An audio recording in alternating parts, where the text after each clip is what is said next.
அஸ்ஸலாமு அலைக்கும் வரஹ்மத்துல்லாஹி வபரகாத்துஹு. அல்ஹம்துலில்லாஹ். வார்த்தையில் சிறந்த அல்லாஹ்வுடைய வார்த்தை என்றும், முன்மாதிரியில் சிறந்த நமது நாயகம் ஸல்லல்லாஹு அலைஹி வஸல்லம் முன்மாதிரி என்றும், காரியங்களிலே கட்டது மார்க்கத்தின் பெயரால் பொய்து புய்தாக உண்டாக்கப்படுபவை, அப்படி உண்டாக்கப்படக்கூடிய ஒவ்வொன்று வழிகேடுகளை உங்களின் அகத்திலே ஒன்பை சேர்க்கும் என்று எம்பெருமான நபிகள் நாயகம் ஸல்லல்லாஹு அலைஹி வஸல்லம் எச்சரித்த அந்த எச்சரிக்கையோடு இன்றைய வாராந்திர மார்க்க சொற்பொழில் நிகழ்ச்சிக்கு நாம் செல்ல இருக்கின்றோம். கண்ணியத்துக்குரிய எல்லாம் அல்லாஹ்வின் நல்லடியார்களே, இன்றைய தினத்திலே நாம் குர்பானியின் ஒழுங்குகள் என்ற தலைப்பிலே சில செய்திகளை பார்க்க இருக்கிறோம். எல்லாருமே ஒரு பெருநாளை எதிர்நோக்கியவர்களாக அதை அனுபவிக்க வேண்டும் என்ற ஒரு ஆசையிலே அவாவிலே நாம் எல்லோருமே ஒரு சந்தோஷத்திலே திளைத்திருக்கிறோம். பொதுவாக இஸ்லாமிய பார்வையிலே 2 நாட்கள் தான் கொண்டாட்டத்திற்குரியது. ஒட்டுமொத்த சமூகமும் சேர்ந்து கொண்டாடக்கூடிய நிகழ்வு அப்படின்னு பார்த்தீங்கன்னா 2 பெருநாட்களை தான் நபிகள் நாயகம் ஸல்லல்லாஹு அலைஹி வஸல்லம் சொல்லி காமிக்கிறான். அது தனித்தனியாக ஒரு திருமணத்தை நடத்துவது, அக்கீகா கொடுக்கறது, குழந்தை பிறந்தால் சந்தோஷமாக அக்கீகா கொடுக்கறது, திருமணத்திற்கு வலிமா கொடுப்பது, இதெல்லாம் தனிப்பட்ட சந்தோஷம். ஆனால் ஒரு சமூகமாக சேர்ந்து ஒரு நிகழ்ச்சியை கொண்டாட வேண்டும், மற்றவர்களை இன்பப்படுத்த வேண்டும் என்று சொன்னால் அதற்கு மார்க்கம் சொல்லித்தந்த 2 கொண்டாட்டங்கள் எதுன்னு பார்த்தீங்கன்னா நோன்பு பெருநாள், ஹஜ்ஜி பெருநாள். அதில் ஒரு நோன்பு பெருநாளை முடித்துவிட்டு ஹஜ்ஜி பெருநாளை எதிர்நோக்கியவர்களாக நாமெல்லாம் அமர்ந்திருக்கிறோம். ஹஜ்ஜி பெருநாள் என்று சொன்னாலே சவுண்டை கூட்டணும், போன வாரம் குறைச்சி கூட்டணும். ஹஜ்ஜி பெருநாள் என்று சொன்னாலே நாம் எல்லாருடைய நினைவிலும் வருவது குர்பானி. ஹஜ்ஜிக்கு செல்லக்கூடியவர்கள் ஹஜ்ஜிக்கு செல்வார்கள். அது அல்லாமல் ஒவ்வொரு வீட்டிலுமே ஹஜ்ஜி பெருநாளை கொண்டாடும் நோக்கத்தில் வசதி உள்ளவர்கள் குர்பானி கொடுத்து அந்த பெருநாளை மகிழ்ச்சியாக கொண்டாடுவதை பார்த்து வருகிறோம். அப்படிப்பட்ட அந்த குர்பானியை எதற்காக வேண்டி கொடுக்குறோம் என்று சிறு வயதிலிருந்தே நாம் கேள்விப்பட்டுக்கிட்டு தான் இருக்கிறோம். ஹஜ்ஜி பெருநாள் வந்துடுச்சுன்னு சொன்னாலே எல்லா பள்ளிவாசல்களிலுமே இப்ராஹிம் நபியுடைய வரலாறை பற்றி அதிகமாக எடுத்துரைக்கப்படும். எல்லா ஜும்மாக்களிலும் நாம் எதற்காக வேண்டி குர்பானி கொடுக்குறோம் என்ற வரலாறுகள் எடுத்துரைக்கப்படும். அப்படி நாம் சிறு வயதிலிருந்தே கேள்விப்பட்டு இப்போ ஹஜ்ஜி பெருநாள்னு சொன்னாலே எல்லாருக்கும் தெரியும், இப்ராஹிம் நபியுடைய தியாகத்தை நினைவு கூறுவதற்காக வேண்டி தான் நாம் ஹஜ்ஜி பெருநாளை கொண்டாடுகிறோம். இதை அதிகமாக கேள்விப்பட்டு நமக்கு மனசில் பதிஞ்சிடுச்சு. ஆனால் அதை ஒட்டிய அந்த அமல், குர்பானி என்ற ஒரு அமல், இந்த அமலை நாம் எதற்காக வேண்டி செய்கிறோம் என்று அறிந்து வைத்த நாம் அந்த அமலை எப்படி செய்ய வேண்டும் என்பதிலும் கவனம் செலுத்தலாம். தொழுகிறது நன்மை என்று அறிந்து வைத்தால் மட்டும் நன்மை கிடைச்சிடாது. நபிகள் நாயகம் ஸல்லல்லாஹு அலைஹி வஸல்லம் சொல்லி காமிக்கிறாங்க, என்னை எவ்வாறு தொழ கண்டீர்களோ அவ்வாறே தொழுவுங்கள் அப்படிங்கிறாங்க. நம்ம இஷ்டத்துக்கு தொழுதாலும் அல்லாஹ் நன்மை கொடுக்க மாட்டான். நபிகள் நாயகத்தை அனுப்பி நபிகள் நாயகம் எப்படி தொழ வேண்டும் என்று நமக்கு கற்றுத்தந்தார்களோ அந்த முறைப்படி தொழுதால் தான் அல்லாஹ் நன்மை கொடுப்பான். அப்படித்தான் எல்லா அமல்கள் விஷயத்திலும் அல்லாஹும் அல்லாஹுடைய தூதரும் சொல்லி காமிக்கிறாங்க. நாம் நினைத்து கொண்டு நம்முடைய மனது போன போக்கில் ஒரு அமலை செய்து கொண்டால் அல்லாஹ் ஏற்றுக்கொள்வானா? ஏற்றுக்கொள்ள மாட்டான். அப்போ அப்படிப்பட்ட ஒரு அமல்கள் விஷயத்தில் கவனம் செலுத்தக்கூடியதுனால் அந்த குர்பானிங்கிற ஒரு மிகப்பெரிய ஒரு அமல் விஷயத்திலும் கவனம் செலுத்தும். ஏதோ சடங்கு சம்பிரதாயத்திற்காக வேண்டி வருஷம் குர்பானி கொடுக்குறோம், ஆடை இருக்கணும், மாடை இருக்கணும் என்ற ஹஜ்ஜி பெருநாள்னால் இதை செய்யணுங்கிறதுக்காக வேண்டி வருடம் கொடுக்கிறோம் என்ற நோக்கத்தில் இந்த வருஷமும் கொடுப்போம்னு நம்ம செஞ்சோம்னு சொன்னால் அது ஒரு சடங்கு சம்பிரதாயத்திற்காக வேண்டி அறுக்கப்பட்டதாகத்தான். அந்த குர்பானியை எதற்காக வேண்டி கொடுக்க வேண்டும், எந்த முறைப்படி கொடுக்க வேண்டும், எந்த முறைப்படி கொடுத்தால் அதை அல்லாஹ் ஏற்றுக்கொண்டு அதை பொருந்தி கொண்டு அதற்குரிய கூலியை கொடுப்பான் என்பதை விளங்கி செய்தால்தான் அதனுடைய நன்மை கிடைக்கும். அது அல்லாமல் நாம் எவ்வளவுதான் விலை கூடிய குர்பானி பிராணிகளை வாங்கி கொடுத்தாலும் அல்லாஹும் அல்லாஹுடைய தூதரும் சொன்ன முறைப்படி கொடுக்கலன்னா அதற்கு நன்மை கிடைக்கும். அந்த அடிப்படையை கொண்டு தான் நாம் பொருளாதாரத்தை செலவிட்டு செய்யக்கூடிய ஒரு அமலை நாம் முழுமையாக பயனை அடைந்து கொள்ள வேண்டும் என்று சொன்னால் அதனுடைய ஒழுங்குகளை தெரிந்து கொள்ளணும் என்ற நோக்கத்திலே தான் இந்த குர்பானியின் ஒழுங்குகள் என்ற தலைப்பில் சில செய்திகளை குர்ஆன் ஹதீஸ் அடிப்படையில் பார்க்க இருக்கோம். பொதுவாக அடிப்படை நோக்கம் எல்லாருக்கும் தெரியும். எதற்காக வேண்டி குர்பானி கொடுக்குறோம்னா, இப்ராஹிம் அலைஹிஸ்ஸலாம் ஒரு கனவு கண்டாங்க. தன்னுடைய மகன் பருவ வயதை அடைந்து விட்டு உழைக்கும் நிலையை அடைந்த நிலையில் இப்ராஹிம் அலைஹிஸ்ஸலாம் கனவு காண்கிறாங்க. அவர்களை அடுத்து பலியிடுவதைப் போல கனவு வருது. நபிமார்களுடைய கனவு வஹி என்பது அடிப்படையில் அவங்க மகனிடத்தில் இஸ்மாயில் அலைஹிஸ்ஸலாம் இடத்துல ஆலோசனை கேட்குறாங்க. அவங்க அழகாக சொல்கிறாங்க, தந்தையே, உங்களுக்கு இறைவன் கட்டளையிடப்பட்டதை செய்யுங்கள், அல்லாஹ் நாடினால் என்னை பொறுமையாளனாக காண்பீர்கள்னு அவங்க சொல்கிறாங்க. அந்த சாராம்சத்தை ஒட்டி அவர்களை கலைச்சிட்டு போகிறாங்க. பலி கொடுப்பதற்காக வேண்டி அவர்களை கிடத்தும் பொழுதே அல்லாஹ் கட்டளையிட்டு விட்டால் உங்களுடைய கனவை மெய்ப்படுத்தி விட்டீர். இதுதான் மிகப்பெரிய சோதனை. நன்மை செய்வோருக்கு இதே அல்லாஹ் பகரமாக்குவான். உமக்கு பின் வரக்கூடிய வழித்தோன்றல்களுக்கும் இந்த அமலை நாம் கடமையாக்குவோங்கிற ரீதியில் அல்லாஹ் சொல்லி அதற்கு பகரமாக பலிப்பிராணியை கொடுக்குறான். இந்த வரலாறுகள் நெடுகையில் நீங்கள் பார்த்தீங்கன்னா 37வது அத்தியாயம் 100வது வசனத்திலேருந்து 111வது வசனம் வரைக்கும் இந்த வரலாறு நடிகளும் அல்லாஹ் சொல்லி காமிக்கிறான். இதுதான் அடிப்படை. நம்ம எதற்கு ஒரு பலிப்பிராணியை அல்லாஹிற்காக வேண்டி அறுக்கிறோம் என்ற அடிப்படை. இப்ராஹிம் நபி கண்ட கனவை மெய்ப்படுத்தினார்கள். அதை அல்லாஹ் அமலாக பொருந்தி கொண்டு அதை ஒட்டுமொத்த உம்மத்திற்கும் கியாமத்து வரைக்கும் வரக்கூடிய மக்களுக்கு அதை ஒரு அமலாகவே ஆக்கினார். ஒரு பலிப்பிராணியை அல்லாஹிற்காக வேண்டி அறுத்து பலியிட வேண்டும் என்பது. அப்போ இது நபிகள் நாயகம் ஸல்லல்லாஹு அலைஹி வஸல்லம் அவர்கள் உருவாக்கி தந்த அமல் கிடையாது, அவர்கள் காலத்திலிருந்து வந்த அமல் கிடையாது. இப்ராஹிம் நபி செய்த ஒரு அமல். இப்ராஹிம் நபியினுடைய வழித்தோன்றலில் வந்தவர்கள் தான் நபிகள் நாயகம் ஸல்லல்லாஹு அலைஹி வஸல்லம்.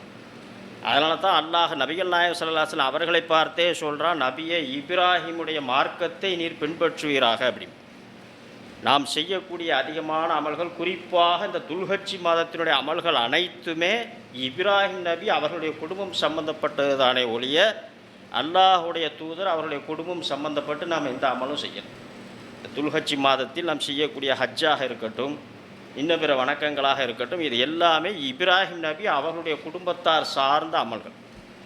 அதில் ஒரு அமல் தான் இந்த குர்பானி கொடுக்குறது. இப்போ அடிப்படையில் விளங்கி கொள்ள வேண்டும், இது இப்ராஹிம் நபி செய்த ஒரு அமல். அதை அல்லாஹ் கியாமத்து வரைக்கும் வரக்கூடிய அனைத்து மக்களுக்கும் கடமையாகிடும். அதனால தான் அந்த பலிப்பிராணியை அறுத்து பலியிட வேண்டும் என்று அல்லாஹ் திருக்குரான் வாயிலாக நமக்கு கட்டளை பிறப்பிக்கிறான்.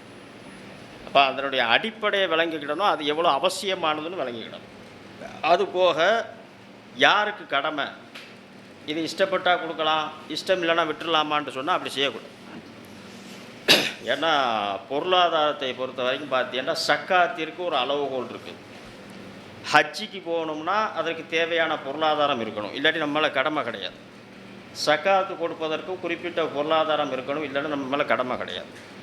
குர்பானியை பொறுத்த வரைக்கும் என்ன அளவு இருக்கணும்னு சொன்னால், எல்லா செலவும் போக அன்னைக்கு எனக்கு குர்பானி பிராணி வாங்குவதற்குரிய போதுமான வருமானம் இருந்தாலே நான் குர்பானி கொடுப்பேன். அந்த வருமானம் இருந்தால் போதுமானது. இதற்கு நிர்ணயம் செய்யப்பட்ட எந்த பொருளாதார அளவுகோலும் கிடையாது. சக்காத்திற்கு நிர்ணயம் செய்ததை போல் ஹஜ்ஜிக்கு பார்த்தீங்கன்னா ஒவ்வொரு வருஷம் நிர்ணயம் பண்ணுறாங்க, இந்த வருஷம் ஹஜ்ஜிக்கு இவ்வளோ செலவாகும் அவ்வளோ செலவாகும் அப்படின்னு. அந்த பொருளாதாரம் இருந்தால் தான் நம்ம செய்ய முடியும். அதே போல் குர்பானியை பொறுத்த வரைக்கும் அன்றைய மார்க்கெட் ரேட்டில் நமக்கு ஒரு ஆடு பிடிக்கிறதுக்கோ இல்லை அந்த கூட்டு குர்பானியில் பங்கு சேர்வதற்கோ உரிய பொருளாதாரம் நமக்கு இருந்தாலே நாம் குர்பானி கொடுப்பது நம் மீது கடமை. இஷ்டம் இருந்தால் கொடுங்க, இஷ்டம் இல்லாட்டி கொடுக்காதீங்கன்னா மார்க்கம் சொல்லலை. நபிகள் நாயகம் ஸல்லல்லாஹு அலைஹி வஸல்லம் சொல்லி காமிக்கிறாங்க, குர்பானி கொடுப்பது முஸ்லீம்களின் வழிமுறை. எப்படி சொல்லி காமிக்கிறாங்க பாருங்கள், குர்பானி கொடுப்பது முஸ்லீம்களின் வழிமுறையாக அல்லாஹ்வினால் ஆக்கப்பட்டுள்ளது. இதை நிறைவேற்றுபவர் முஸ்லீம்களின் வழியில் நடப்பவர் ஆவார் அப்படிங்கிறார். அப்போ நாம முஸ்லீம்னு சொன்னால் முஸ்லீம்களுடைய வழிமுறையில் நடப்பவர் யார் அப்படின்னு நபிகள் நாயகம் ஸல்லல்லாஹு அலைஹி வஸல்லம் சொல்லி காமிக்கிறாங்கன்னா, குர்பானி கொடுப்பது முஸ்லீம்களின் மீது கடமை. முஸ்லீம்களின் கடமையை யார் நிறைவேற்றுகிறாரோ அவர் தான் முஸ்லீம்களுடைய வழியில் நடப்பவர் ஆவார் நபிகள் நாயகம் ஸல்லல்லாஹு அலைஹி வஸல்லம் சொல்லி காமிக்கிறார். அப்போ இந்த குர்பானி கொடுக்கறத சாதாரணமாக நினைக்கக்கூடாது. ஏதோ பைசா இருக்குங்கிறதுக்காண்டி கொடுக்கும், பார்த்துக்கிடுவோம் இன்ஷாஅல்லாஹ் அடுத்த வருஷம் பார்த்துக்குவோம், இப்படிலாம் சகட்டு மேனிக்கு அதை ஒரு பொடுபோக்காக எடுத்துடக்கூடாது. அந்த கடமையை நம்ம மேலே அல்லாஹ் கடமையாக்கியிருக்காங்கிற ஒரு எண்ணத்தில் நம்ம அதை கொடுக்கணும். ஏன்னா அல்லாஹ் இன்னொரு வசனத்தில் அல்லாஹ் சொல்லி காமிக்கிறான், கால்நடைகளை உங்களுக்கு அல்லாஹ்வே வசப்படுத்தி தந்தான், அதன் மூலம் நீங்கள் பயனடைகிறீர்கள். நீங்கள் அல்லாஹ் உங்களுக்கு நேர்வழி காட்டியதற்காக அவனை பெருமைப்படுத்துவதற்காக வேண்டி அல்லாஹ் உங்களுக்கு அதை குர்பானி கொடுக்கறதுக்கும் கடமையாக்கியிருக்காங்க. இப்போ நாம் நேர்வழி கொடுத்துருக்குறானா இல்லையா அல்லாஹ் நமக்கு?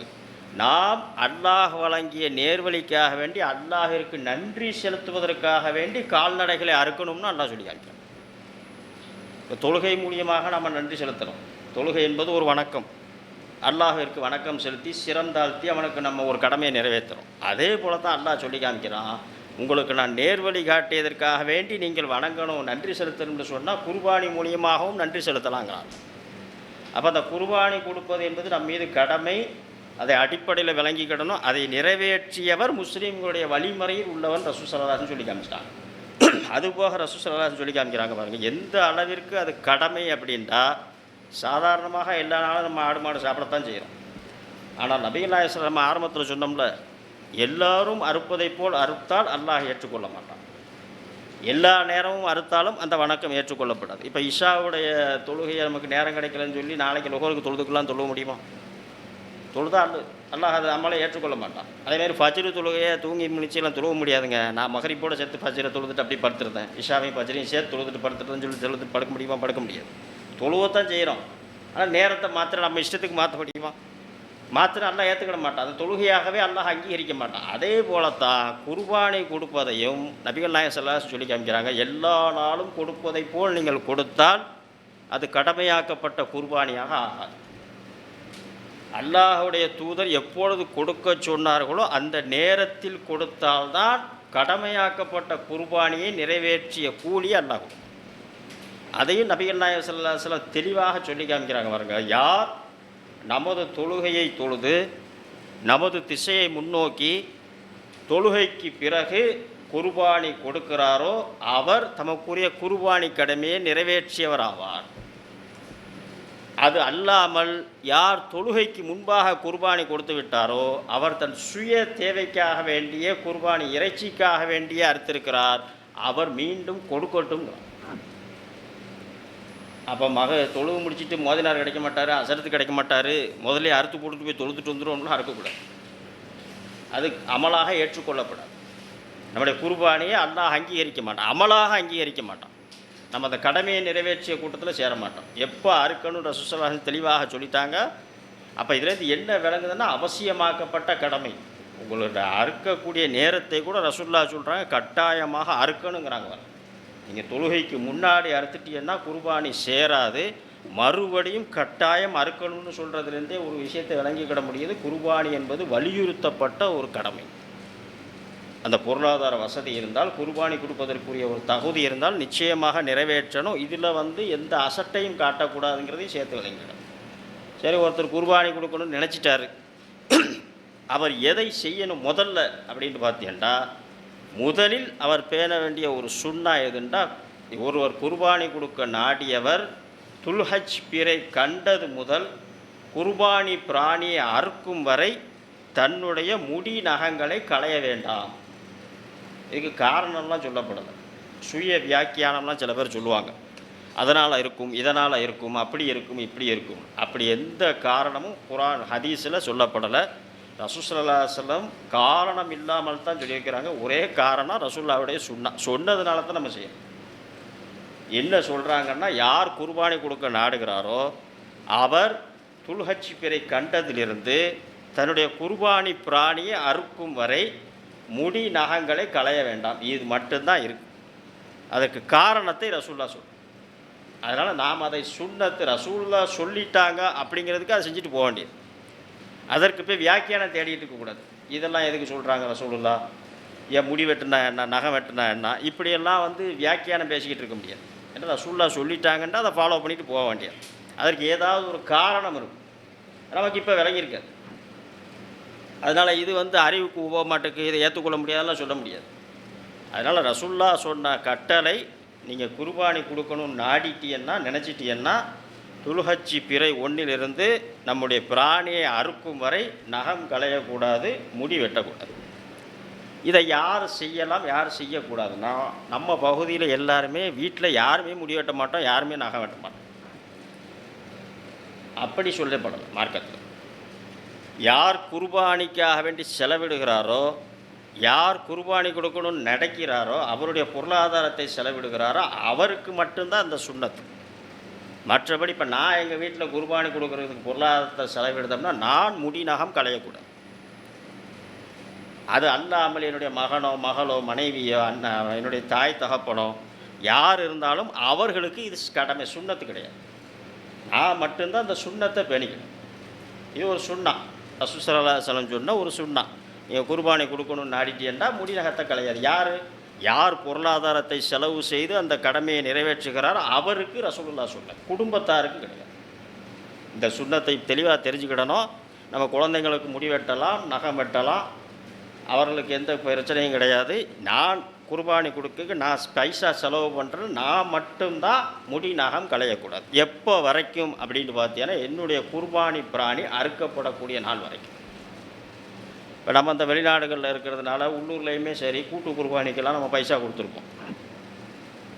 அப்போ கூட்டு குர்பானிக்கு கொடுத்துட்டோம்னு சொன்னால் எப்பொழுது நம்முடைய குர்பானி பிராணி அறுக்கப்படுதுங்கிறது தெரிஞ்சுக்கிட்டு அதுக்கு அப்புறம்தான் நம்ம முடி நகம் களையும். நம்ம பாட்டுக்கு இணைஞ்சிடக்கூடாது, நம்ம தான் பெருநாள் தொழுதுட்டோமே அப்படின்னு சொல்லிட்டு நம்ம பாட்டுக்கு முடி நகத்தை களைஞ்சிடக்கூடாது. ஒருவேளை கூட்டு குர்பானிக்கு சேர்ந்துருந்தோம்னா நம்ம எந்த பங்குக்கு யார்கிட்ட கொடுத்துருக்குறோமோ அவர்களிடத்தில் கேட்டுக்கிடும். என்னுடைய பங்கு கூடிய குர்பானியை கொடுத்தாச்சுட்டா சொல்லுங்கள், முடி நகம் களையணும்னு சொல்லி கேட்டுட்டு செய்வது தான் சுன்னத். நாம் இஷ்டத்துக்கு அதெல்லாம் அறுத்துருப்பாங்கன்னு சொல்லி நம்ம வெட்டிடக்கூடாது. ஏன்னா 10 நாளாக பொறுமையாக இருந்துட்டு இந்த ஆடு அந்த மாட்டை அறுக்கிறதுக்கு முன்னக்கிட்டி நம்ம முடி நகம் களைஞ்சிட்டோம்னா அந்த சுண்ணத்தை முழுமைப்படுத்திய கூலி நமக்கு கிடைக்கும். அப்போ இதை தெளிவாக விளங்கிக்கிடணும். குர்பானி கொடுக்க நாடியவர் முதலில் செய்ய வேண்டியது இந்த பிறை பார்த்ததிலிருந்து முடி நகங்களை களையக்கூடாது. நம்முடைய குர்பான் இப்போ நம்ம வீட்டில் ஆடு அறுக்கிறோம்னு சொன்னால் எப்போ தொழுதுட்டு வந்து ஆடை அறுத்துட்டோமோ அடுத்த செகண்டே நம்ம முடி நகத்தை களைஞ்சிக்கிடணும், பிரச்சனை கிடையாது. ஏன்னா நம்ம கண்காக நாமளே அறுத்துட்டோம். ஆனால் கூட்டு குர்பானிங்கும் பொழுது சில ஊர்களில் 1 மாடு 2 மாடு தான் கொடுப்பாங்க, அது பிரச்சனை கிடையாது, ஒரே நாளில் அறுத்துருவாங்க. சில பகுதிகளில் வந்து இப்போ ஜாஸ்தியாக அறுப்பாங்க. அப்போ எல்லாருடைய மாட்டையும் ஒரே நாளில் அறுக்க முடியாது. அப்போ அந்த துலுகச்சி பிறை 10, 11, 12, 13 4 நாட்கள் குர்பானி கொடுப்பதற்கு அனுமதிக்கப்பட்ட நாளுங்கிறதுனால அதில் ஏதாவது ஒரு நாளில் அறுப்பாங்க. எப்போ நம்ம மாடு அறுக்கப்படுதுன்னு கேட்டு அந்த நேரத்தில் நம்ம முடி நகத்தை களைஞ்சிக்கிடணும். சரி, இப்போ குர்பானி கொடுக்கறதுக்கு முதல்ல இதை செஞ்சாச்சு. ஒருத்தர் குர்பானி கொடுக்கணும் முதல்ல நாடலை, திடீர்னு பைசா வந்துடுச்சு. ஒரு இடத்துல பைசா சொல்லி வச்சுருந்தாரு, வந்துடுச்சு. இப்போ அவர் முடி நகை வெட்டிட்டார், பிறைய பார்க்குறாரு, பைசா இல்லை. துலுகச்சி பிறை 1 பைசா இல்லை, 2 பைசா இல்லை, முடி நகை வெட்டியாச்சு. பிறை 4 இல்லை 5 அவருக்கு பைசா கிடைக்கிது. நம்ம தான் முடி நகை வெட்டிட்டோமே, இனிமேல் எண்ணத்தை போட்டு குர்பானி கொடுக்காமல் வந்துடக்கூடாது. ஏண்டா அது ஒரு சுன்னத். ஆனால் குர்பானி கொடுப்பதை ரசூல் ஸல்லல்லாஹு அலைஹி வஸல்லம் கடமை என்ற ரேஞ்சுக்கு சொல்லியிருக்கிறாங்க. அது நம்ம சக்திக்கு மீறின செயல். நம்ம நினைக்கல, பைசா வரும்னு நினைக்கல, வந்துடுச்சு. எப்போ கிடச்சிடுச்சோ, எப்போ கொடுக்கணும்னு நினச்சிட்டோமோ அப்போத்துலேருந்து அந்த சுண்ணத்தை பண்ணிக்கிறோம். 4வது பிறையில் கிடைக்குது, 5வது பிறையில் கிடைக்குதா, அதுலேருந்து அந்த ஆடு மாடு அறுக்கிற வரைக்கும் அந்த சுண்ணாவை பண்ணிக்கிறோம்.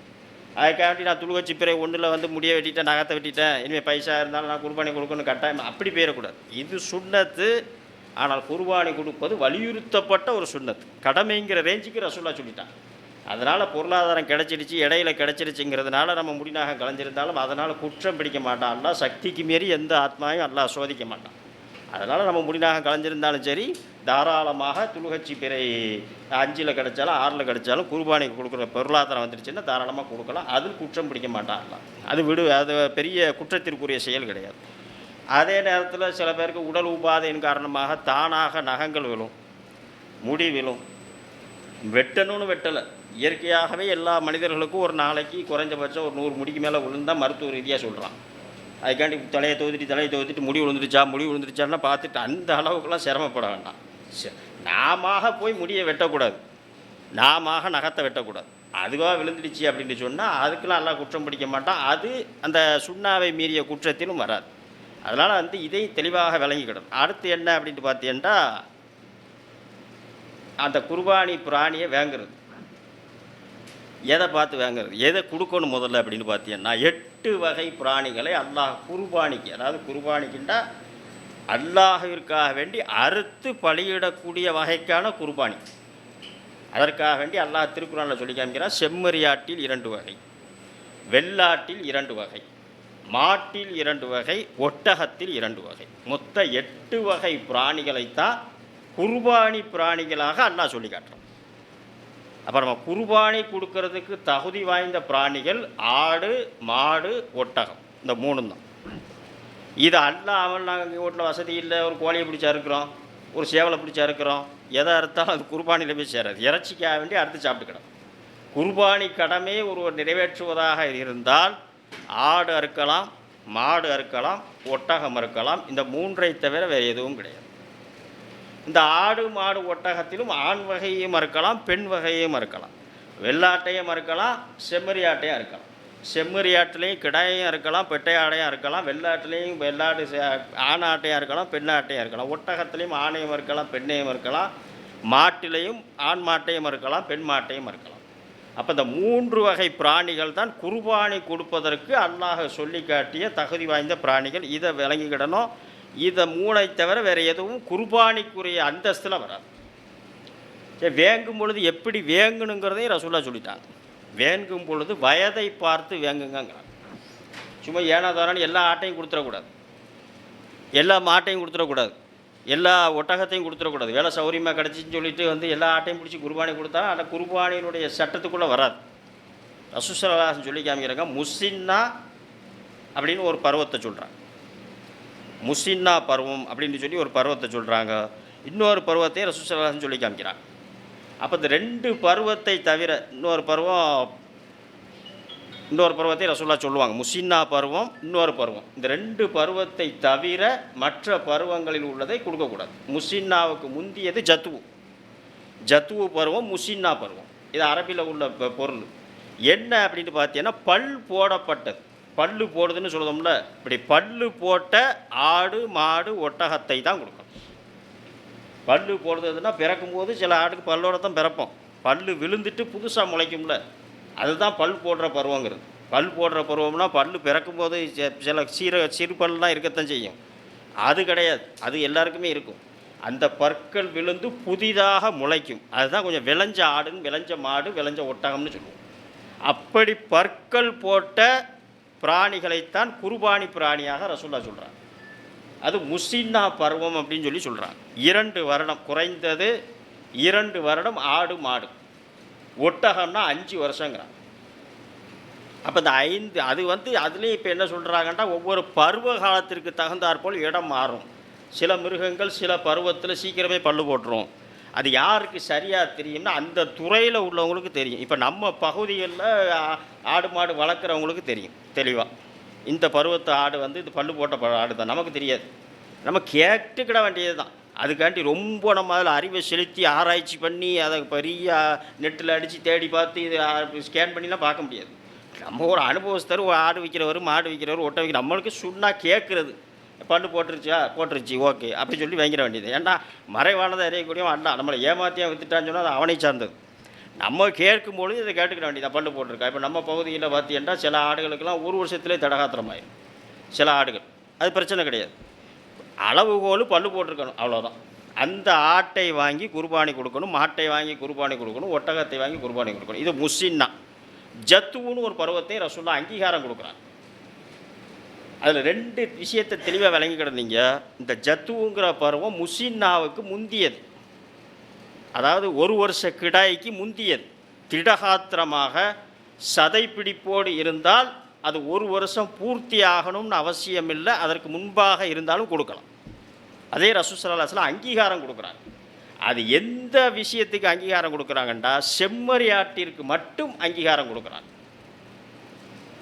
பல்லு போட்டு கொஞ்சம் திடகாத்திரமாக இருக்குது, 1 வருஷம் ஆகலை அப்படின்னு சொன்னாலும் செம்மறி ஆட்டு கிடாயாக இருந்தால், அதுக்கு சதை திரட்சியாக இருந்தால் அதை குர்பானி கொடுங்கன்னு அங்கீகாரம் கொடுக்குறாங்க. எப்படி ஹதீஸில் வருதுன்னா, ரசூல் ஸல்லல்லாஹு அலைஹி வஸல்லம் அவர்கள் ஹஜ்ஜி பெருநாள் உரை நிகழ்த்துறாங்க. இன்றைய தினத்தில் நாம் முதலில் தொழுகையை நிறைவேற்றுவோம், பிறகு குர்பானி கொடுப்போம். யார் நமது தொழுகைக்கு பிறகு குர்பானி கொடுத்தாரோ அவர் குர்பானி கொடுத்த நன்மையை அடைவார். யார் தொழுகைக்கு முன்பாகவே குர்பானி கொடுத்து விட்டாரோ அவர் இறைச்சிக்காக வேண்டி அறுத்திருக்கிறார், அவர் மீண்டும் அறுக்கட்டும் அப்படிங்கிறார்.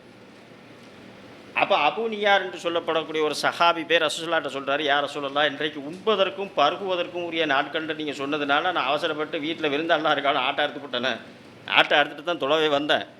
இப்போ திடீர்னு இப்படி சொல்லிட்டீங்களா, அப்போ என் குர்பானி கடமை நிறைவேறாத, நான் என்ன செய்கிறது? நீங்கள் சொன்ன வயசுலேயே என்கிட்ட ஆட்டுக்குட்டி இல்லை, முசின்னா பருவத்தில் என்னிடத்தில் வேறு ஆடு இல்லை, நான் என்ன செய்ய அப்படின்னு சொல்லி கேட்குறாரு. என்னிடத்துல ஜத்வு பருவத்தில், அதாவது 6 மாதம் தாண்டின ஒரு ஆடு தான் இருக்குது, அதை நான் அறுக்கவா அப்படின்னு சொல்லி கேட்குறாரு. வெள்ளாடை சொல்லி கேட்குறாரு. இப்போ ரசூல்லா சொல்கிறாங்க, உனக்கு மட்டும் இந்த அனுமதியை கொடுக்குறேன், வேறு யாருக்கும் இது கிடையாது அப்படிங்கிறாங்க.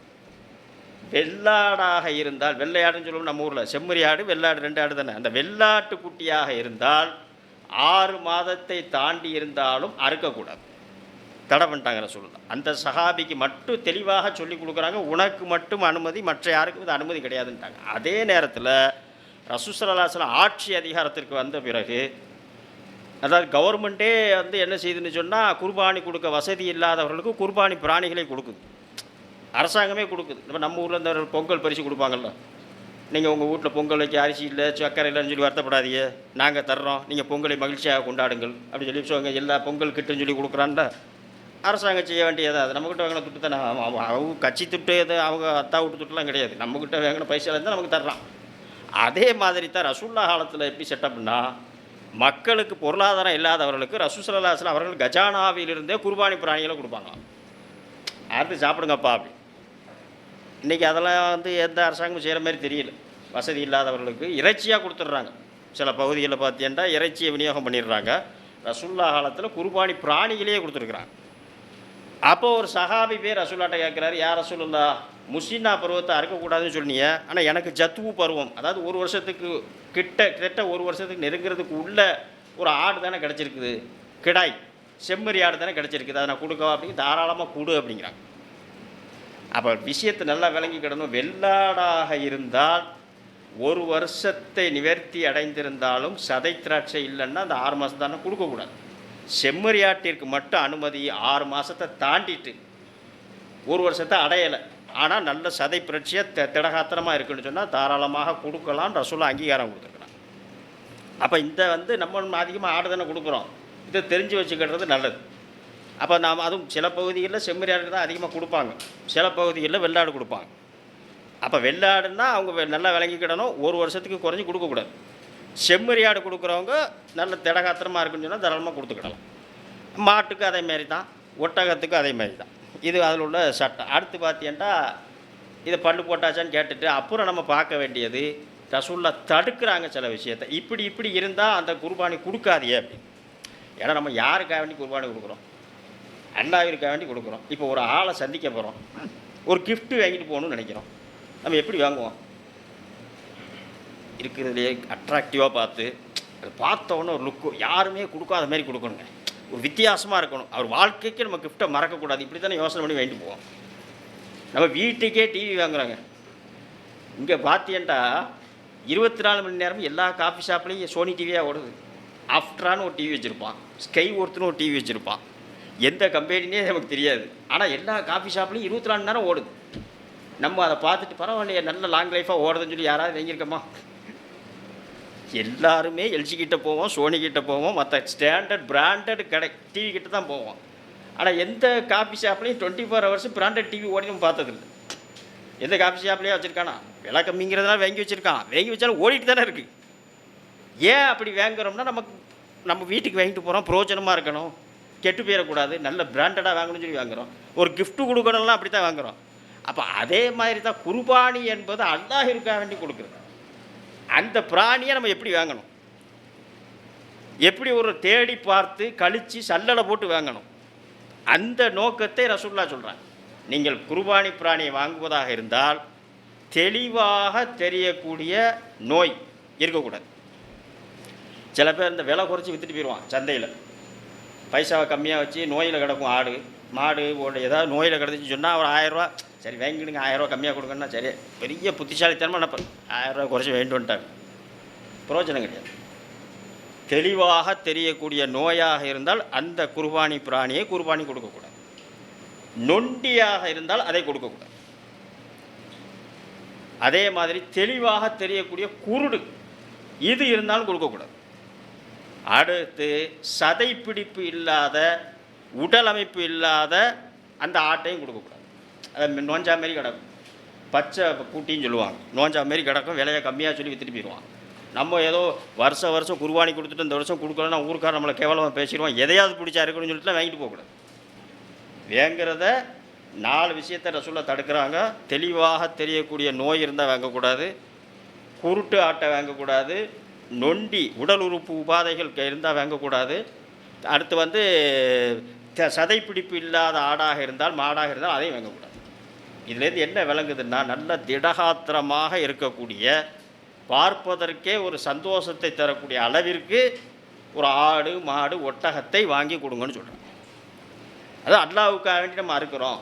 மகனையே அறுக்க துணிஞ்சார் இப்ராஹிம் அலைஹிஸ்ஸலாம். நம்ம ஆட்டுக்கு போய் விலை பேசிக்கிட்டு இருக்கலாமா? மாட்டுக்கு போய் விலை பேசிக்கிட்டு இருக்கலாமா? நப்பித்தனமாக, கஞ்சத்தனமாக பிசி அதை ஏமாந்து வாங்கிடக்கூடாது. அதுக்காண்டி வந்துக்கிட்டு 1000 அள்ளி இறச்சிட்டு வாங்க. புத்திசாலித்தனமாகவும் நடந்துக்கிட்டு மார்க்கத்தில். அதுக்காண்டி வந்துக்கிட்டு மார்க்கத்திற்காக வேண்டி செலவழிக்க இருக்கியா, 10 சந்தைக்கு போறிய தாராளமாக போகலாம். எந்த சந்தையில் நமக்கு சௌரியமாக கிடைக்கி, நல்ல ஆடாக கிடைக்கும் பார்த்து வாங்கலாம். அதில் ஒன்றும் மார்க்கத்தில் குற்றம் கிடையாது. இது வியாபாரம் அவன் இடத்துல செய்கிறது. நம்ம மனசில் என்ன நினச்சிக்கிட்டோம்னா, அல்லாஹுக்காக வேண்டி கொடுக்குறோம், நல்லபடியாக வாங்கி கொடுக்கணும். அதே நேரத்தில் ஏமாந்துடும் கூட. அதுக்காண்டி 25,000 கொடுத்துட்டு ஒரு 5 கிலோ கறி உள்ள ஆட்டை வாங்கி நம்ம அறுக்க முடியுமா?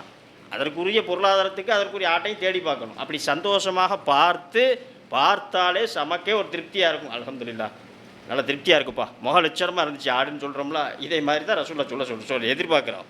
நல்லபடியாக திருப்தியாக உள்ள ஒரு ஆட்டை வாங்கி அருங்க, மாட்டை வாங்கி அருங்க, ஒட்டகத்தை வாங்கி அருங்க அப்படிங்கிறாங்க. அப்போ இதையும் நம்ம வாங்கும் போது பார்த்துக்கணும். சரி, எப்போ வாங்கிறது?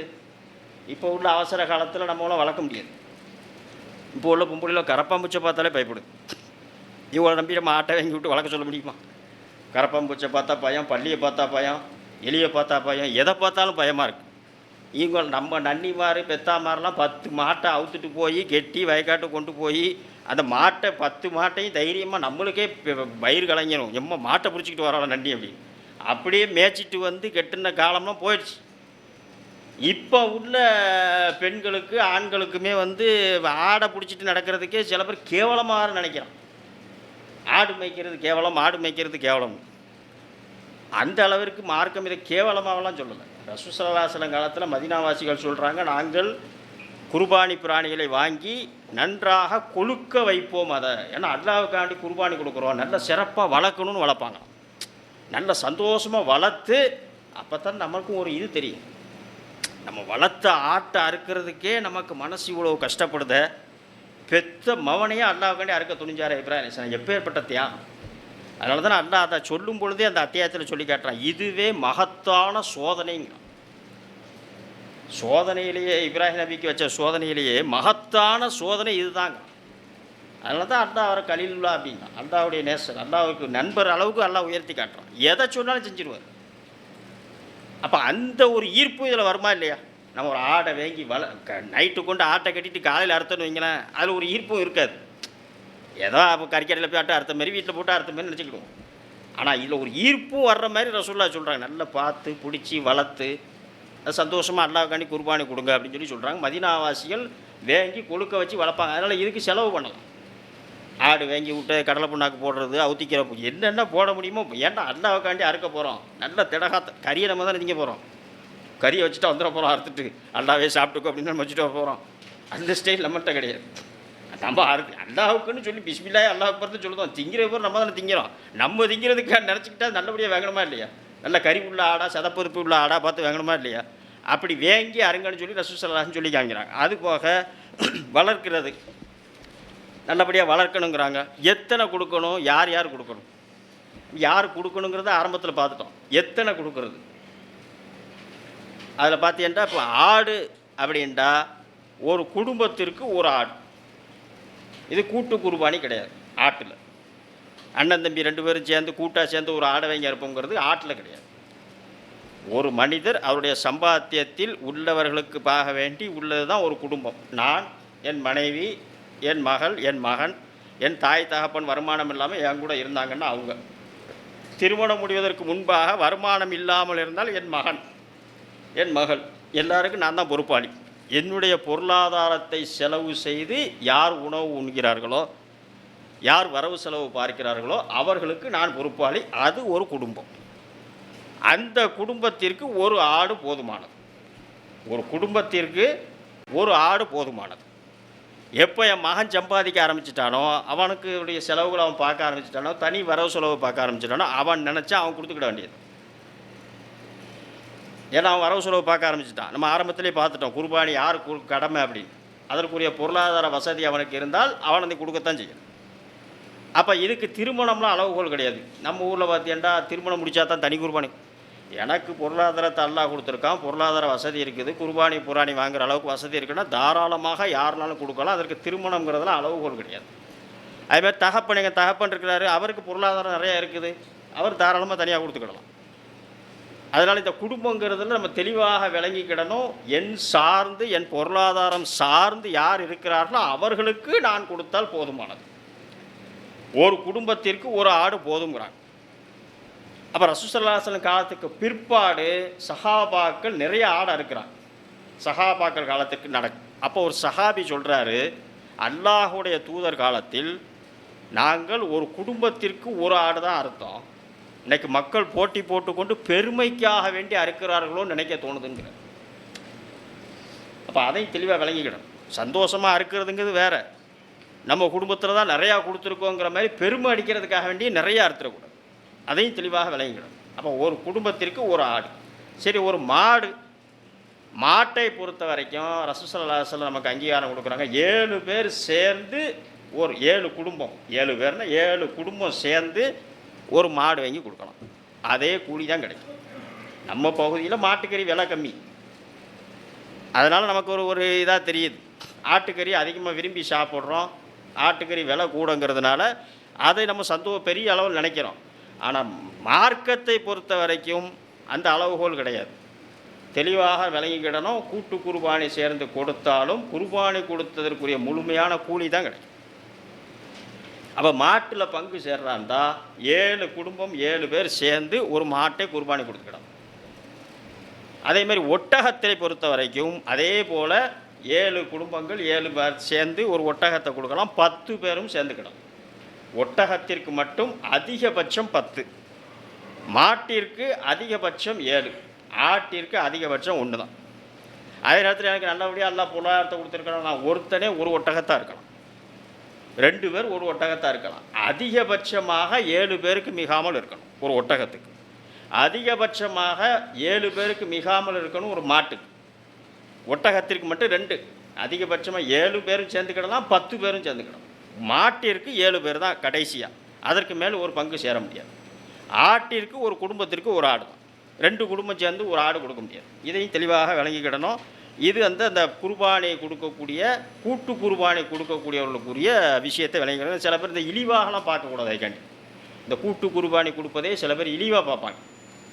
இப்போ ஊர்களில் பார்த்தீங்கன்னு சொன்னால் இழிவாக பார்க்குறதுக்கு ஒரு மட்டகரமாக நினைத்து கொண்டு சில பேர் கூட்டு குர்பானி பார்ப்பாங்க. மார்க்கத்தில் எதை அல்லாஹும் அல்லாஹுடைய தூதரும் ஆகுமாக்கப்பட்டதாக ஆக்கிவிட்டார்களோ அதை இழிவாக பார்ப்பதற்கு யாருக்கும் அனுமதி கிடையாது.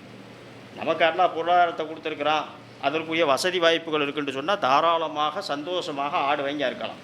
இல்லை சூழ்நிலை சரியில்லை, அதற்குரிய பொருளாக இப்போ ஊரில் பார்த்தீங்கன்னா 35,000 30,000 ஒரு ஆடு. அது எல்லாருக்கும் அந்த பொருளாதாரம் இருக்காது. கூட்டு குர்பானியை பார்த்துக்கிட்டீங்கன்னா ஒரு பங்கு அதிகபட்சமாக மாட்டுக்கு எடுத்துக்கிட்டீங்கன்னா 5,000, உச்சபட்சமாக பார்த்தீங்கன்னா 5,000 மேலே இருக்காது. தாராளமாக அவர் 5,000 கொடுத்து அதே கூலியை பெறுவார். அவருக்கு அல்லாஹ் அதே கூலியை ஏன்னா ரசூலுல்லாஹ் அங்கீகாரம் கொடுத்துருக்குறாங்க.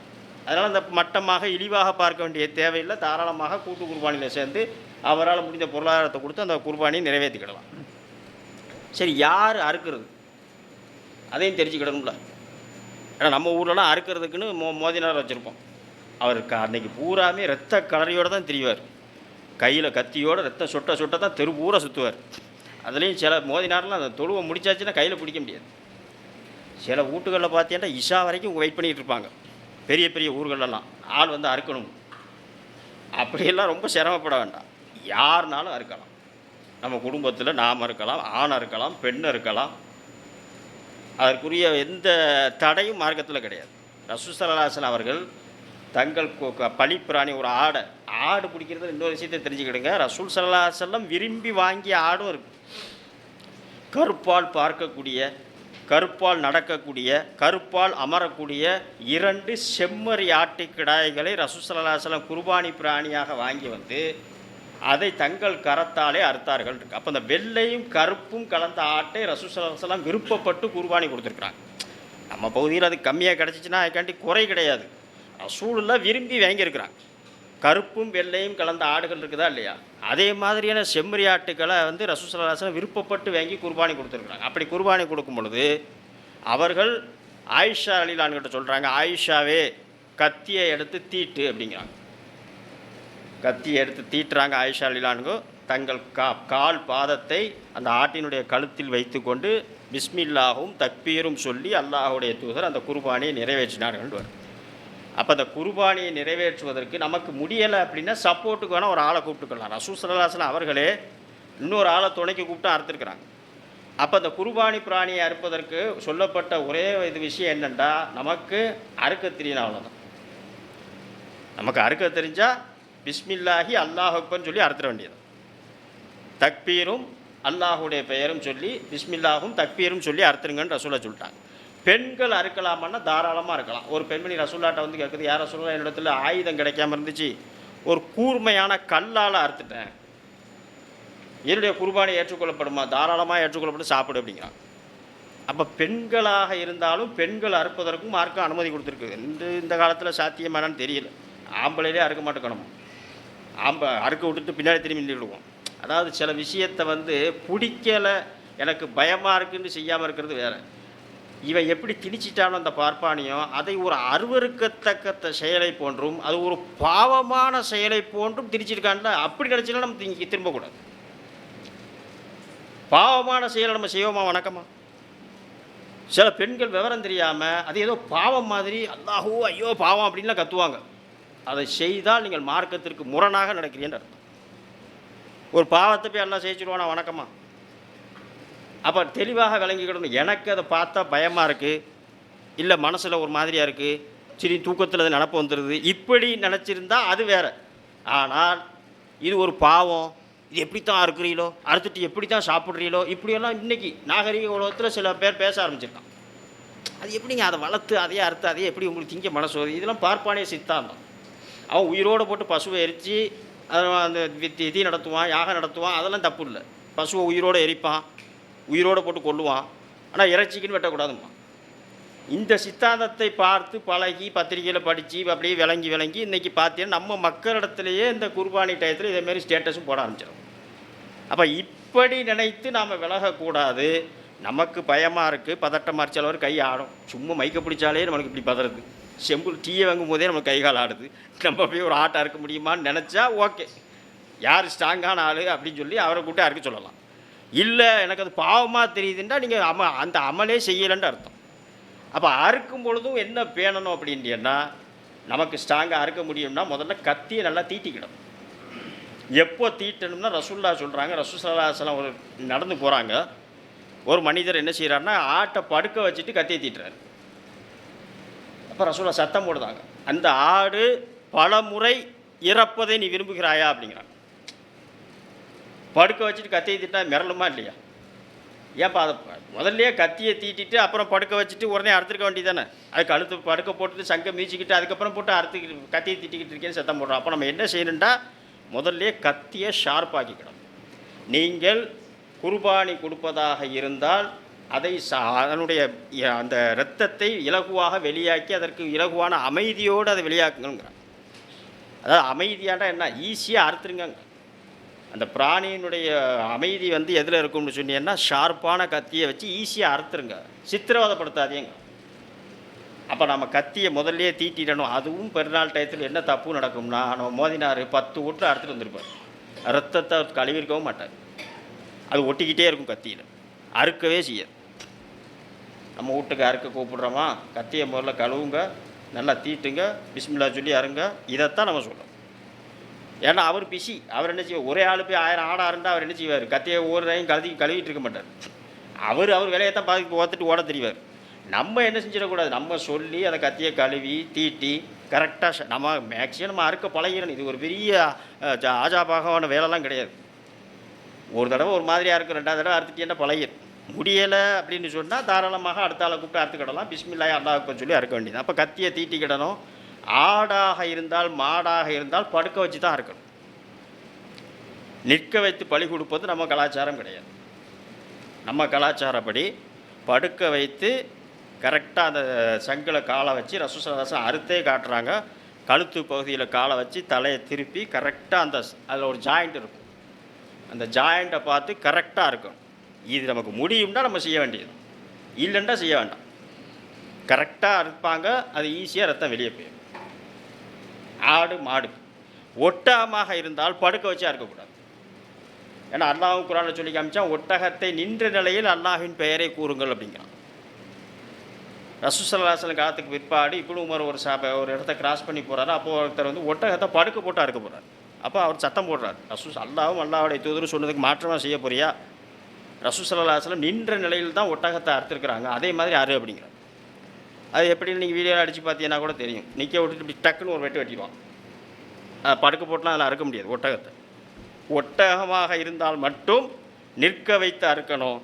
ஆடு மாடாக இருந்தால் படுக்க போட்டு காலை வச்சு நல்லா பிடிச்சிட்டு நன்றாக அழுத்தி அறுத்துட்டு உடனே விட்டுறக்கூடாது. பூரணமாக உயிர் பிரிஞ்சதுக்கு அப்புறம் தான் தொலியை பிரிக்கணும். சில பேர் அது உயிர் ஓடிக்கிட்டு இருக்கும்போதே அவசரத்தில் இணைஞ்சிருவான். அடுத்த வீட்டுக்கு பண்ணால் அன்றைக்கி ஒரு நாளைக்கு 2000 இல்லை, ஒரு ஆடை உரிச்சி வெட்டுறா இருந்தால் 1000 ரூபா 1500 அவன் எவ்வளோ ஸ்பீடாக அந்த வேலையை முடிக்கானோ அதுக்கு தக்கன லாபம் அவனுக்கு. அதனால் என்ன செய்வான்டா, அது முழுதாக மரணம் அடைந்த முழு உயிரும் போகிறதுக்கு முன்னாடியே உரிக்க ஆரம்பிச்சிடும். அப்படிலாம் செய்ய சொல்லக்கூடாது. பரிபூர்ணமாக அது முள்ளாக ஆடி அடங்கி ஒடுங்கினதுக்கு அப்புறம்தான் தொலியை உரிக்க சொல்லணும். இதையும் தெளிவாக விளங்கிக்கணும். சரி, தொலியை உரிச்சாச்சு. சில பேர் இந்த வெட்ட வந்தவனுக்கு கூலியாக என்ன செய்வாங்கன்ட்டா தலையை கொடுத்துருவாங்க. தலையை கொடுக்குறது, காலை கொடுக்குறது, குடலை கொடுக்குறது, கொஞ்சம் போல் கறி. ரசூல் ஸல்லல்லாஹு அலைஹி வஸல்லம் தடையே பண்ணுறாங்க. நீங்கள் இறைச்சியவோ அதன் தொலியையோ அதன் மேல் மாட்டக்கூடிய மாலைகளையோ சேனத்தையோ அறுப்பவருக்கு கூலியாக கொடுக்காதீர்கள். அறுப்பவருக்குரிய கூலியை கூலியாக கொடுத்துருங்க. அவருக்கு இந்த இறைச்சியிலிருந்தோ தொலியிலிருந்தோ வேறு எதுவுமே கொடுக்கக்கூடாதுன்றாங்க. இனாமாக கொடுக்குறது வேறு, கூலியாக அதை கொடுக்கக்கூடாது. அறுப்புறதுக்குன்னு ஒரு கூலி இருக்குது, உரிச்சி வெட்டுறதுக்குன்னு ஒரு கூலி இருக்குன்னா கூலியை கொடுத்துரும். சரி, அறுத்தாச்சு பிஸ்மில்லா. எப்படி அறுக்கிறதுனா, சில பேர் அதுக்கு குங்குமத்தை தடவி காலையிலேயே குளிப்பாட்டி கொம்புல எண்ணெயை தடவி குங்குமத்தை தடவுற மாதிரி அதை ஊர் பூரா ஒரு ரவுண்ட் அடிச்சுட்டு காலையில் எங்கள் ஊரில் நடக்காது. காலையிலேயே அந்த ஆட்டுக்கு ஒரு பூவை வாங்கி மாட்டி அப்படி ஜம்முன்னா ஒரு ரவுண்ட் அடிச்சுட்டு ஊர் பூரா அப்படி கொண்டு வந்து வீட்டில் கட்டுவா. இது எல்லாம் நம்ம கலாச்சாரம் கிடையாது. ஆட்டை குளிப்பாட்டிட்டு அருங்கெல்லாம் ரசூலுல்லாஹ் சொல்லித்தரணும். இதெல்லாம் சொன்னால் ரசூலுல்லாஹ் அதை சொல்லியிருப்பாவல, ஆட்டிற்கு எண்ணெய் தடவி கொள்ளுங்கள், நன்றாக குளிப்பாட்டி கொள்ளுங்கள், படுக்க வைத்து தண்ணீரை ஊற்றி கொள்ளுங்கள் வாயில், இப்படியெல்லாம் ரசூலுல்லாஹ் சொல்லித்தரல நமக்கு. அதனால் இதெல்லாம் எக்ஸ்ட்ரா நம்மளாம் செய்யக்கூடாது. இது மாற்று மத கலாச்சாரம். அவங்க தான் அந்த பலி கொடுக்கக்கூடிய மிருகத்துக்குன்னு அதை நல்லா குளிப்பாட்டி பூவை மாட்டி அதுக்கு சந்தனத்தை தேய்ச்சி குங்குமத்தை தேய்ச்சி அது எப்பண்டா தலையை ஆட்டிச்சுன்னா ஒரே போடு. அதனால தான் நம்மளை கூட கிண்டல் பண்ணுவான் சில பேர், தலையை ஆட்டிட்ட போட்டுருவான் ஒரே போடு. அவன் என்ன சொன்னாலும் சரி, எனக்கு வேறு இடத்துல வேலை கிடச்சிருச்சுன்னு பேசாமல் இருந்துரு, இன்ஷா அல்லாஹ் பாஸ்போர்ட்டை கொடுங்களேன்னு கொடுத்துட்ட முடிஞ்சு போச்சு, அதோட உன் வாழ்க்கை முடிஞ்சிடுமா. தலையை ஆட்டிட்டேன்னா பழி கொடுத்துருவான் உடனே அப்படி. ஏன்னா அவங்க கலாச்சாரம் அப்படி, நமக்கு அப்படி கிடையாது. ஆடு தலையாட்டிலாம் பெர்மிஷன் கூட நமக்கு கிடையாது, படுக்க போட்டு அறுத்த வேண்டியது தான். அப்போ அந்த ஆட்டை குளிப்பாட்டி அப்படி செய்யணும் இப்படி செய்யணும்லாம் மார்க்கம் சொல்லப்படலை. சாதாரணமாக எல்லா நேரத்துலையும் அறுக்கிற மாதிரி அறுத்துற வேண்டியது. அறுத்து உரித்து அவருக்கு கூலியை உரித்து அறுத்து வெட்டியாச்சு. அதை பார்த்தேன்ட்டா எங்கள் பகுதியெல்லாம் 3 பங்கு வைப்பாங்க. சொந்தக்காரங்களுக்கு, ஏழைகளுக்கு, வீட்டுக்கு. அதில் வீட்டுக்குள்ளதில் மட்டும் கறி மட்டும் நிறையா இருக்கும், சொந்தக்காரங்களுக்கு கொஞ்சம் கம்மியாக இருக்கும், ஏழைகளுக்குள்ளதில் எலும்பு நிறையா இருக்கும். வெட்டும் போதே அவன்கிட்ட சொல்லிடுறது, எலும்பை தனியாக கழித்து வெட்டுங்க அப்படின்னு. கழித்து வெட்டுனா என்ன அர்த்தம், எலும்பை தனியாக வச்சுட்டு கறியை எடுத்துகிட்டு தேவைக்கு கொஞ்சம் கொஞ்சம் போட்டுக்கிடுது. அதில் ஒரு 21 பங்காக வச்சு 21 கீஸில் போட்டு ஒரு ஓலைப்பாயை விரிச்சு, அதெல்லாம் சரத்து. இதெல்லாம் மார்க்கத்தில் கிடையாது. நம்ம பகுதியில் பழகிட்டாங்க. இந்த ஓலைப்பாயை விரித்து பத்தியை கொளுத்தி வச்சு அதுக்கு ஒரு பாத்தியா ஓதி, எந்த பாத்தியாவும் கிடையாது. பிஸ்மில்லாஹ் அல்லாஹ் அக்பர் சொல்லி ஆட்டை அறுத்துட்டு உரிச்சி வெட்டி கறியை வச்சு பிஸ்மில்லா சொல்லி சாப்பிட வேண்டியது தான். இதுக்கு எந்த பாத்தியாவும் கிடையாது. ஓலைப்பாயை விரிக்கணும், 11 பங்காக பிரிக்கணும், 21 பங்காக பிரிக்கணும், அசரத்துக்கு ஒரு பங்கு, மோதினாருக்கு ஒரு பங்கு, மேலோட்டுக்கு ஒரு பங்கு. மார்க்கம் சொல்லுது, குர்பானி இறைச்சியை நீங்களும் உண்ணுங்கள், ஏழைகளுக்கும் கொடுங்க. நமக்கு அனுமதி, நம்மளும் சாப்பிட்லாம், ஏழைக்கும் கொடுக்கலாம்.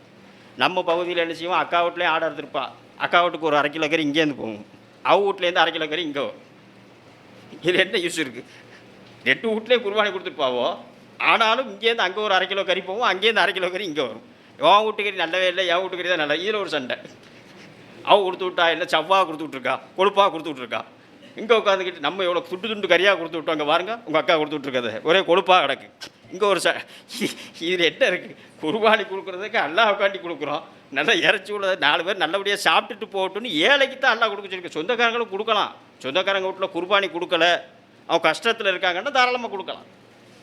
அது அல்லாமல் கொடுத்தவங்க கொடுக்க நம்ம கொடுக்கணும். அதே மாதிரி இன்னொன்று என்னென்னா, இது மாற்று மதத்தினருக்கு கொடுக்கலாமான்னா கொடுக்கலாம், தவறு கிடையாது.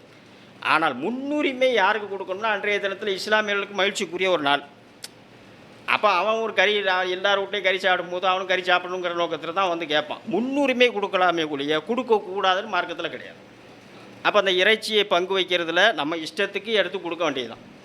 அதில் பங்கு வச்சு எப்போ முள் நவலாமல் இடப்படுவாங்க எங்கள் ஊரில். கறியை 3 பங்காக பிரிக்கிறதுக்கு 1 இன்ச்சு அங்கேயும் போகாது இங்கேயும் போகாது, முள் கரெக்டாக பிரித்து வைப்பார் 3 பங்கு. அதுலேயும் இந்த கீஸில் போடுவாங்களே 21 பங்கு, 150 கிராம்னா கறிக்கடைக்காரனே ஆச்சரியப்பட்டுருவான். பாய் நீங்கள் ஏன் கடையில் பேச வேலைக்கு சேர்ந்துருங்க அப்படி. 150 கிராம் ஒரு கீஸுனா 150 கிராம் தான். 1 இம்மி அளவு இங்கேயும் அவ்வளோதான் அங்கேயும் அவ்வளோ. இதெல்லாம் மார்க்கத்தில் உள்ளதா? நம்ம சாப்பிட்டுட்டு எவ்வளோ இருக்கோ அடுத்த ஆள் கொடுக்குறான் தான் கொடுத்துட்டு போக வேண்டியதான். இன்னும் சொல்ல போனால் ஆரம்பத்தில் ரசூலுல்லாஹ் தடை பண்ணியிருந்தாங்க. குர்பானி இறைச்சியை 3 நாட்களுக்கு மேல் சேமித்து வைக்கக்கூடாது, மக்களுக்கு உடனே விநியோகம் பண்ணிடுங்க அப்படின்னாங்க. ஏன்னா அப்போ மதீனாவில் நிறைய கஷ்டம் இருந்துச்சு, ஏழ்மை நிலை இருந்துச்சு, சிரமப்பட்டாங்க மக்கள் சாப்பாட்டுக்கு. வெளியூர்களில் இருந்தெல்லாம் வந்து வாங்கிட்டு போகணுன்னு வருவாங்க. நாளடைவில் ரசூல் ஸல்லல்லாஹு அலைஹி வஸல்லம் ஆரம்பத்தில் பார்த்தோம்ல, ரசூலுல்லாஹ்வே குர்பானி கொடுக்குற அளவுக்கு பெரிய வல்லரசாகி போச்சுண்டு. அப்போ ரசூலுல்லாஹ் தடுத்துட்டாங்க. வருஷ கணக்கிலலாம் சேமித்து வச்சு சாப்பிடுங்க. அதை நம்ம உப்பு கண்டை போட்டு சாப்பிட்டுக்கிட்டு இருக்கோம் வருஷ கணக்கில். சில வீட்டில் போன வருஷம் போட்ட உப்பு கண்டமே இன்னும் இருக்கும். அப்போ அந்த உப்பு கண்டை போட்டு சாப்பிட்றது இதெல்லாம் வந்துட்டு மார்க்கத்தில் உள்ளது தான். ரசூலுல்லாஹ்வே அங்கீகாரம் கொடுத்துட்டாங்க. அப்போ அந்த இறைச்சியை பொறுத்த வரைக்கும் பங்கு வைப்பது என்பது மார்க்கத்தில் கிடையாது. பாத்தியா ஓதுறது கிடையாது, ஓலப்பை எரிப்பது கிடையாது, பத்தி கொளுத்துவதும் கிடையாது. அறுக்க வேண்டியது, உரிக்க வேண்டியது, வெட்ட வேண்டியது, அவனுக்குரிய கூலியை கையில் கொடுக்க வேண்டியது. உங்களுக்கு இஷ்டம் இருந்தால் கறியாகவும் கொடுத்துக்கணும். கறி தனியாக கொடுக்கணும், கூலியாக கொடுக்கக்கூடாது. இதில் இன்னொரு விஷயம் என்னென்னு பார்த்தீங்கன்னா, அறுத்தாச்சு உரிச்சாச்சு, இந்த தொழில் என்ன செய்கிறது? இந்த ஜனாசா பஞ்சாயத்து மாதிரி தான் தொழில் பஞ்சாயத்து. தொழியை எங்கள் ஜமாத்து கொடுக்கல, அதனால் உன் மையத்தை அடக்க மாட்டேன். ஏன்னா ஜனாசாவை அடக்கிறதுக்கும் தொழியை கொடுக்குறதுக்கு எப்படி லிங்க் பண்ணி வச்சுருக்காம? ஏங்க அவர் நம்ம ஜமாத்தை தொழில் எங்கெங்க கொடுத்தான் போன வருஷம்? தொழில் அந்த ஜமாத்தில் கொடுத்தான், அங்கே போய் அடக்க சொல்லுங்க அப்படி. இதெல்லாம் பேசுகிறாங்க உட்காந்துட்டு. ஒரு ஆட்டை குர்பானி கொடுத்துட்டு அல்லாஹ்வுக்காண்டி கடமை நிறைவேற்றிட்டு இவன் சரி தொழியை வாங்குறியாடி என்ன செஞ்சிருந்தீங்க ஜமாத்தில்? வருஷம் ஏலம் போடுதான் தொழியை. குறைஞ்சபட்சம் 1.25 லட்சம் 1.5 லட்ச ரூபா குறைந்தபட்சம் ஒரு ஊரில் வருதுன்னு வைங்க. என்ன வகைக்கு அதை செலவிடணும் ரசூல் ஸல்லல்லாஹு அலைஹி வஸல்லம் சொல்லிக்கிறாங்க, அதை ஏழைகளுக்கு செலவிடுங்கன்ட்டாங்க. நம்ம ஏழைக்கா எல்லா ஜமாத்திலையும் செலவிடுதாங்க? பள்ளியாசில் ஏதாவது எக்ஸ்ட்ரா செலவு வந்துச்சுன்னு வைங்களேன், பெருநாள் தொழியை வைத்து அதை சரி பண்ணிக்கிடலாம். மதரசாவில் எக்ஸ்ட்ரா செலவு இருக்கா, பெருநாள் தொழியை வந்து செய்யணும். சரி நீங்கள் என்ன செய்யலாம்? இப்போ கல்வி பைசா கட்ட முடியாமல் எத்தனை ஏழை குழந்தைங்க. நான் அன்றைக்கி கூட ஃபேஸ்புக்கில் பார்த்தோம், ஒரு புள்ள பைசா கட்ட முடியாமல் டிசியை கொடுக்க மாட்டாங்கிறான் பள்ளிக்கூடத்தில். நல்ல மார்க் வாங்கியிருக்கான் அந்த பையன், டிசியை பள்ளிக்கூடத்தில் கொடுக்க மாட்டேங்கிறான். ஃபுல் ஃபீஸையும் கட்டி டிசியை வாங்கிட்டு போங்கிறான். என்ன செய்யலாம் அந்த ஜமாத்துகள்? இவ்வளோ பெரிய அமௌண்ட் வந்திருக்குது, அந்த ஏழை பையன் கல்வி செலவுக்கு நம்ம கொடுப்போம், அழகாக கொடுக்கலாமா? ஒரு ஏழைக்கு உதவலாமா? இதெல்லாம் செய்ய மாட்டான். உட்காந்துக்கிட்டு வெள்ளடிக்கிறதுக்கும் பெயிண்ட் அடிக்கிறதுக்கும், இந்த அனாமத்தாக கந்திரிக்கு செலவு பண்ணுறதுக்கு, ஆட்டம் பாட்டம் போடுறதுக்கு, இதுக்கெல்லாம் செலவு பண்ணுறதுக்கு மார்க்கத்தில் அனுமதி கிடையாது. குர்பானி தொழியை யார் முறையாக ஏழைகளுக்கு விநியோகம் பண்ணுறாங்களோ அவங்களுக்கு கொடுக்கும். அது அல்லாமல் வேறு எதற்காக வேண்டி கொடுத்தாலும் அதனுடைய கூலி கிடைக்காது. அதை வந்து இன்றைக்கி ஒரு அரசியலாகவும் ஆக்கிட்டான். தொழில் எங்கள்கிட்ட கொடுத்தா தான் அவங்க ஜனாசாவை அதெல்லாம் இருக்குது, நிறைய ஊரில் இப்பவும் இருக்குது. ஜனாசாவை அடக்கம் செய்வதாக இருந்தால் லிஸ்ட்டு எடுத்து பார்ப்பாங்க, எத்தனை வருஷம் நம்மள்கிட்ட தொழில் கொடுத்துருக்கான். கடைசி 1 வருஷம் மட்டும் மாற்றி கொடுத்துருந்தா கூட ஜனாசாக்கு அப்ரூவல் கிடையாது. எங்கே போன வருஷம் வரைக்கும் இந்த வருஷம் எங்கே கொடுத்தப்பா, அதோட நிப்பாட்டிக்க அப்படின்ட்டு. அதனால் இந்த தொழில் பஞ்சாயத்தில் வந்து நம்ம தெளிவாக இருக்கணும். யாராக இருந்தாலும் சரி ஏழைக்கு போய் சேரணுங்கிற ரீதியில் யார் செலவிடுகிறார்களோ அவர்களுக்கு கொடுக்கணும். அது நம்ம ஜமாத் மட்டும்தான் ஏழைக்கு செலவிடுகிறது, எங்களுக்கு மட்டும்தான் கொடுங்கன்னு நம்ம சொல்லலை. நீங்களே நேரடியாக அந்த தொழிலை வாங்குறவன்ட்ட கொடுத்து அந்த பைசா வாங்கி உங்களுக்கு ஒரு ஏழையை தெரியுதா தாராளமாக கொடுத்துட்டு போங்க. என்ன அதுக்குரிய வசதி வாய்ப்பு கிடையாது. ஏன்னா தொழில் எடுக்க வர்றோம் ஒவ்வொரு தொழிலாக எடுத்துக்கிட்டு இருக்க மாட்டான். மொத்தமாக வேலை பேசும்பொழுது அதற்குரிய அமௌண்ட்டு நம்மளுக்கு முன்ன பின்ன கிடைக்கும். அது ஒரு பிரயோஜனமான தொகையாக இருக்கும். அதை அமைப்புகள்கிட்ட சரியாக விநியோகம் பண்ணிடுவாங்க. அந்த ரீதியில் தான் நம்ம சொல்கிறோமே ஒழிய நம்மக்கிட்ட மட்டும்தான் கொடுக்கணும்னு சொல்லுங்கள். அப்போ அந்த ஏழைக்கு தொழில் போய் சேரணும். இதுதான் அந்த குர்பானி பிராணியினுடைய ஒட்டுமொத்த சாராம்சம். அறுத்தாச்சு, உரிச்சாச்சு, சாப்பிட்டாச்சு, உப்பு கொண்டமும் வச்சாச்சு. இப்போ எதுக்கு கொடுக்கணுங்கிற நியத்தையும் கரெக்டாக வச்சுக்கிடணும். ஏன்னா அல்லாஹ் திருக்குறானில் சொல்லி காமிச்சிட்டா அவற்றின் இறைச்சியோ மாமிசமோ அல்லாஹ்வை சென்றடையாது. இறை அச்சம் மட்டும்தான் அல்லாஹ்ட்ட போய் சேரும். அப்போ நம்ம எந்த சூழ்நிலையிலும் இணைஞ்சிடக்கூடாதுன்னா பெருமை அடிச்சிடக்கூடாது. குர்பானி கொடுத்து நாங்கள் தான் வருஷம் வருஷம் கொடுக்குறோம், நாங்கள் ஒரு வருஷம் தவறாமல் கொடுப்போம், நாங்கள் தான் ஊர்லேயே பெரிய ஆடை அறுத்தோம், நாங்கள் தான் ஊர்லேயே பெரிய மாடை அறுத்தோம். அல்லாஹ்விற்காக வேண்டி அறுத்துருக்கிறோமா சத்தம் காட்டாமல் இருந்துட வேண்டியது. இதை வச்சு எந்த சூழ்நிலையும் பெருமையும் அடிச்சிடக்கூடாது. ஏன்னா உள்ளத்தை அறிஞ்சவன் அல்லாஹ், மக்களை ஏமாற்றிடலாம், அல்லாஹ்வை ஏமாற்ற முடியுமா? அப்போ அந்த குர்பானிங்கிற வணக்கத்தை வணக்கமாக செய்யணும், மற்றவர் பார்வைக்காக வேண்டி பெருமைக்காக வேண்டி செஞ்சிடக்கூடாது. அப்போ இப்படி முறைப்படி நம்ம நிறைவேற்றணும்னு சொன்னால் அதற்குரிய முழுமையான கூலியை அல்லாஹ் தருவான்னு அல்லாஹுடைய ஸல்லல்லாஹு சொல்லி காமிக்கிறாங்க. அப்போ அப்படி அந்த முறைப்படி அல்லாஹும் அல்லாஹுடைய தூதரும் இந்த குர்பானியை எப்படி அணுக சொன்னார்களோ அப்படி அணுகி முழுமையான நன்மை பெறக்கூடிய நன்மக்களாக வல்ல ரஹ்மான மனையர் வாக்கியர்கள் புரிந்து அந்த அமலை அமலிடத்தில் ஏற்றுக்கொள்வானாக என்று பிரார்த்தித்தவனாக என்னுடைய இந்த உரையை நிறைவு செய்கிறேன். வாஹிர் தருணம்.